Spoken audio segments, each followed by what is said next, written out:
Hello everyone. Hi guys, welcome again. I'm JS Yadav and today's video will talk about something from competitive English point of view. आज बच्चे हम बात करेंगे technical grammar की. We not talk about spoken English, right? We'll go ahead. Let's talk about something very important that is generally asked in the examination. ठीक है बच्चे, आज बात करेंगे हम clause की. I hope that is quite visible. Look at the board. Is that visible now? हाँ बच्चे बात करते हैं क्लॉज की. क्लॉज क्या होता है? First of all let me tell you what a clause is. Clause क्या होता है बच्चे देखें. Clause is a part of sentence with its own subject and verb. Remember, कोई भी अकेला सेंटेंस, जैसे मैंने कहा Tom is my friend, you are my friend, you are my students, you are very studious, they are hard working. अकेला कोई sentence बच्चे clause नहीं होता. क्लॉज तभी पिक्चर में आता है when we have got two sentences combined with a conjunction. At least दो सेंटेंसेस होने चाहिए. बिकॉज क्लॉज क्या होता है बच्चे, बोर्ड पे देखो ध्यान से. Clause is a part of a sentence with its own subject and verb. Remember, point to be noted, what I said is a part of a sentence, right? This point to be noted. बच्चे एक sentence का ये part होता है, right? जैसे मैंने example देकर तुम्हें समझाने की कोशिश की. मैंने कहा था patient had died before the doctor came. Doctor के आने के पहले पेशेंट मर चुका था. ओवरऑल बच्चे, ओवरऑल ये पूरा क्या है, एक सेंटेंस है. बट रिमेंबर, ध्यान से देखें, ट्राई टू ऑब्जर्व बच्चे, इसमें जो कंजंक्शन है वो बिफोर है. द पेशेंट हैड डाइड, जो ये सेंटेंस पहले लिखा हुआ है, सेंटेंस तो ये पूरा है. The patient had died before the doctor came, but इस सेंटेंस में बिफोर हमारा क्या बच्चे, कंजंक्शन है. बिफोर क्या बच्चे, कंजंक्शन है. और उसके ठीक पहले जो लिखा है बच्चे, वो इस पार्ट को हम क्लॉज बोलेंगे. इसमें अपना सब्जेक्ट है द पेशेंट और अपनी वर्ब है had died. Likewise the doctor came, the doctor subject हुआ और हमारा वर्ब क्या हुआ, केम हो गया. राइट, ओवरऑल सेंटेंस था, दो पार्ट्स में डिवाइड किया गया. The patient had died, the doctor केम, तो बच्चे ये क्लॉजेस हो गए. Likewise look at the other example.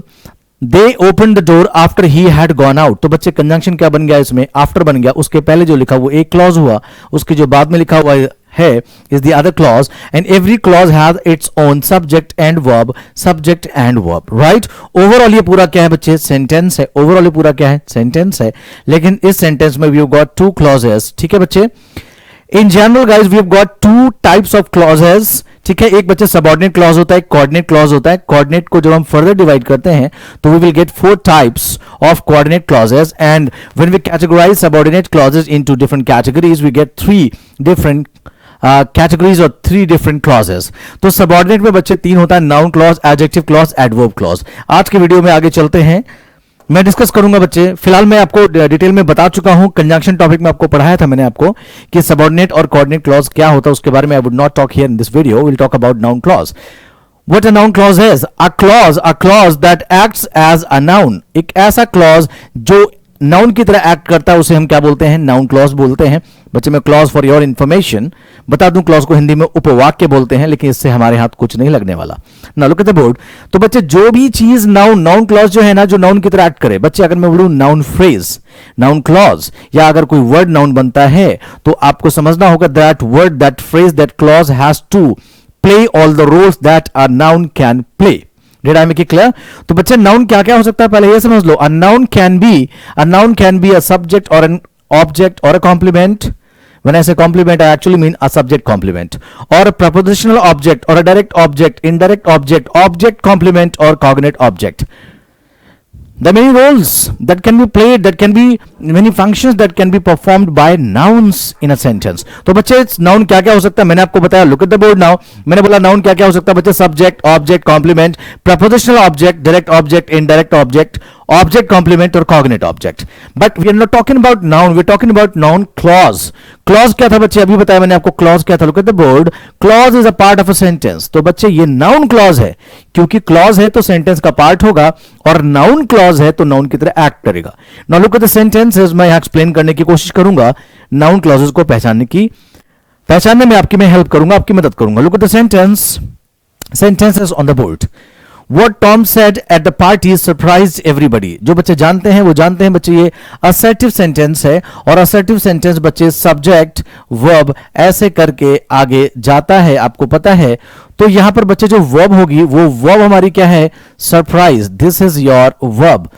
और बच्चे जो ये लिखा गया this complete is the subject of this verb. और बच्चे ये कोई एक वर्ड नहीं है, इस पूरे सब्जेक्ट में खुद का सब्जेक्ट क्या है, टॉम है बच्चे, और एक वर्ब भी इसके अंदर है। इसका मतलब ये कोई वर्ड या फ्रेज नहीं है, ये खुद एक क्लॉज है। और ये क्लॉज क्या कर रही है? इट इज एक्टिंग और it is being the subject of the sentence. तो बच्चे क्योंकि ये पूरा सब्जेक्ट की तरह एक्ट कर रहा है, यानी नाउन की तरह एक्ट कर रहा है, नाउन के वो रोल्स लिखे हुए हैं, तो we would say yes this is a noun clause. Are you guys getting my point? एक नाउन क्लॉज को मैंने सब्जेक्ट की तरह यूज कर दिखाया, बिल्कुल जी हाँ बच्चे, यहां तक पूरा ये सब्जेक्ट है, ठीक है। और यहां इस वर्ब का ये जो एवरीबॉडी इंडेफिनिट प्रोनाउन है बच्चे, वो ऑब्जेक्ट होगा। आगे चलो, whoever wants to talk to me should call me। बच्चे वर्ब हमारी ये हो जाएगी, जब भी दो वर्ब होती है, एक हेल्पिंग वर्ब पहली वाली, दूसरी वाली मेन वर्ब। तो बच्चे यहां जो वर्ब हो गई शुड कॉल, फिर से वंस अगेन ये पूरा whoever wants to talk to me should call me on 8130085155। बच्चे ये जो है पूरा का पूरा क्या हो गया? एक सेंटेंस है, बट ये उसका पार्ट है जो कि फिर से एक बार क्या बना? सब्जेक्ट बना। यानी यहां फिर से एक बार इस सब्जेक्ट में ही हमारे पास ये सब्जेक्ट है और ये वर्ब है, राइट। तो ये क्लॉज हुआ ना, फिर से एक बार ये क्या बना? नाउन क्लॉज हुआ, और इसका रोल क्या बच्चे? फिर से एक बार सब्जेक्ट है। Now look at the board now बच्चे, यहां वर्ब क्या है? टेल। ये इंपैरेटिव सेंटेंसेस है। जो भी इंपैरेटिव सेंटेंसेस होते हैं बच्चे, वो किससे शुरू होते हैं? They always begin with V1। Did I make it clear? तो टेल बच्चे इसमें आपका वर्ब हो गया, और मी हमारा एक ऑब्जेक्ट हो गया। Tell me what you are going to buy this Diwali. ये बच्चे ऑब्जेक्ट नंबर 1 हो गया, ये ऑब्जेक्ट नंबर 2 हो गया। जो बच्चे जानते हैं, जिनको मैंने पहले पढ़ा रखा है, वीडियोस को देख सकते हैं। इस सेंटेंस में ये जो क्लॉज है बच्चे, ये पूरा का पूरा ऑब्जेक्ट तो बन ही रहा है, साथ ही साथ में आपको बता दूं कि बच्चे ये डायरेक्ट, क्या बच्चे? ये डायरेक्ट ऑब्जेक्ट की तरह एक्ट कर रहा है। बोलो किसकी तरह? डायरेक्ट ऑब्जेक्ट की तरह एक्ट कर रहा है। तो यहां इनडायरेक्ट ऑब्जेक्ट मी हो गया, ये पूरा डायरेक्ट ऑब्जेक्ट हो गया। डायरेक्ट ऑब्जेक्ट बता दिया मैंने आपको। Do you know if he is coming? बच्चे ध्यान से देखना, this is your subject, this is your verb. ये हमारी हेल्पिंग वर्ब हो गई। अब नो के बाद ये पूरा जो आपने क्लॉज लिखा है, जिसमें अपना सब्जेक्ट है, अपनी वर्ब है बच्चे, ध्यान रखना, अपना सब्जेक्ट अपनी वर्ब है, क्लॉज है। और बच्चे ये है क्या? नो वर्ब का। आप जानते हो, जैसे मैंने कहा I know Tom, I know, मैंने क्या कहा? I know Tom. तो बच्चे यहां नो वर्ब का ये क्या बन गया? ऑब्जेक्ट। अकेला object is always direct object. Did I make it clear? ठीक है। तो यहां इस सेंटेंस में नो वर्ब का ये ऑब्जेक्ट बना। ये क्लॉज क्योंकि ऑब्जेक्ट की तरह यूज हो रहा है, इसलिए क्या बोलेंगे इसे? Noun clause. क्या बोलेंगे बच्चे? नाउन क्लॉज और डायरेक्ट ऑब्जेक्ट। ठीक है बच्चे। नेक्स्ट देखो, Tom is not what is generally considered selfish. ध्यान से देखिए, असर्टिव सेंटेंस है, इसका सब्जेक्ट बच्चे क्या हो गया? टॉम हो गया। ये हमारी क्या हो गई? वर्ब हो गई। और उसके बाद ये पूरा जो आपने लिखा है, ये पूरा एक क्लॉज है, और यहां पर this is being used as a complement. बच्चे इसे हम किसकी तरह यूज करते हैं? कॉम्प्लीमेंट की तरह यूज करते हैं। कोई दिक्कत परेशानी हो तो बताओ। जैसे मैं कहता टॉम इज नॉट इल, तो इल क्या बनता उसका बच्चे? नॉट इल कॉम्प्लीमेंट बनता ना। नॉट इल क्या बनता बच्चे? उसका कॉम्प्लीमेंट बनता।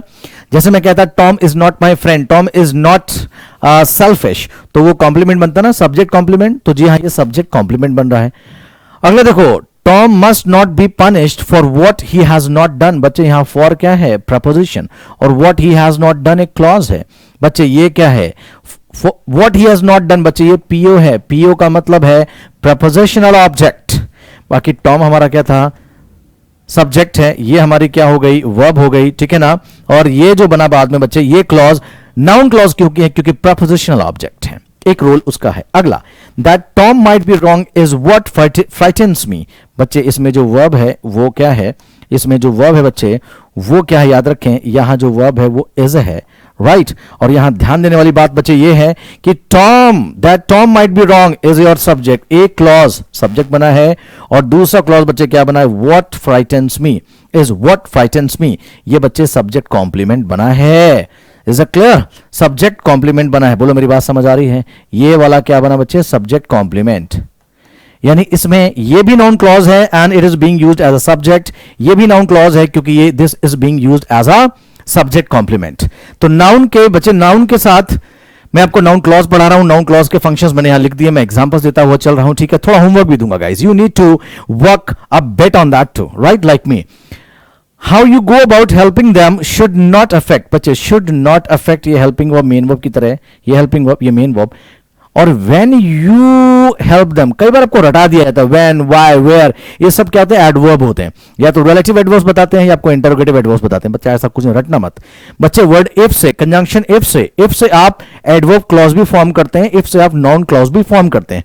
यहां देखो बच्चे, हमने नाउन क्लॉज बनाया, do you know if he is coming, क्योंकि इसमें नो का वो ऑब्जेक्ट है। और अगर मैं कहता if he comes here I will go there, उस कंडीशन में, if he comes here I will go there, उस कंडीशन में, उस एग्जांपल में if he comes here would have become an adverb clause. मैं जानता हूं चीजें आपको बहुत परेशान करती हैं, बट फंक्शंस को समझो। इस सेंटेंस में अफेक्ट, जो कि हमारी एक ट्रांसिटिव वर्ब है बच्चे, क्या है, ट्रांसिटिव वर्ब है, ये क्लॉज इस अफेक्ट वर्ब का ऑब्जेक्ट बना, इसलिए बच्चे ये नाउन क्लॉज बन गया। क्या बन गया, नाउन क्लॉज बन गया। मेरी बात समझ आ रही है। And how you go about helping them, ये क्लॉज भी पूरा नाउन क्लॉज इसलिए है क्योंकि ये इस वर्ब का बच्चे क्या है, सब्जेक्ट है। I hope the things are clear, right बच्चे। मैंने आपको एग्जाम्पल दिया, नाउन clause बता दिया, and I've given you examples wherein you've used noun clause as a subject, noun clause as an object. I've given you examples there. Noun clause, I've used a noun clause in any of these examples somewhere as a subject complement. I've given the example, जब बच्चे PO बना, ये देखो, for what he hasn't done, prepositional object, direct object बता दिया मैंने आपको, ठीक है। अब मैं जो आपसे जानना चाहता हूं, अब जो मैं आपसे जानना चाहता हूं बच्चे, आई नीड 3 एग्जाम्पल्स बच्चे, 3 एग्जाम्पल मुझे चाहिए जहां पर आप नाउन क्लॉज को एक तो इनडायरेक्ट ऑब्जेक्ट बनाकर यूज कर दिखाओ और दूसरा कॉग्नेट ऑब्जेक्ट यूज कर दिखाओ। अगर आपको नहीं पता इनडायरेक्ट ऑब्जेक्ट क्या होता है, ऑब्जेक्ट कॉम्प्लीमेंट क्या होता है, कॉग्नेट ऑब्जेक्ट क्या होता है, तो फंडामेंटल्स ऑफ इंग्लिश प्लेलिस्ट में जाकर मेरी वीडियोस जाकर आप देख सकते हैं। पहले इन टर्म्स को समझ लें और फिर आप नाउन क्लॉज को इनडायरेक्ट ऑब्जेक्ट बनाकर, ऑब्जेक्ट कॉम्प्लीमेंट बनाकर और कॉग्नेट ऑब्जेक्ट बनाकर एग्जांपल्स कमेंट में मुझे बताएंगे। एंड आई होप गाइस इस वीडियो से आपको जरूर कुछ सीखने को मिला होगा। वीडियो को लाइक करना, शेयर करना बिल्कुल ना भूलें। सब्सक्राइब टू माय चैनल को सब्सक्राइब कर लें और मेरा एप्लीकेशन है JS Edu World, play store से उसको डाउनलोड कर लें and you guys will be able to get my paid and free videos there also, right. So guys thank you so very much. This would be all for today's video and I hope you guys would let me know What else you guys are looking for? मुझे आप comment कर बताएं कि क्या और आप क्या expect करते हैं मुझसे, मैं आपको क्या और पढ़ाऊं। हालांकि मैं दोनों तरह की वीडियोस आपको दे रहा हूं, स्पोकन इंग्लिश पर भी और आपके कंपैटिटिव इंग्लिश पर भी। तो आपका होमवर्क याद रखेंगे, I need at least 3 sentences, one in which you would use a noun clause as an indirect object and then as an object complement, and then one more sentence last would be as a cognate object. Till then guys, catch you guys in the next video. Till then, bye bye, take care, stay safe, stay healthy. Catch you guys in the next video. Bye bye, take care.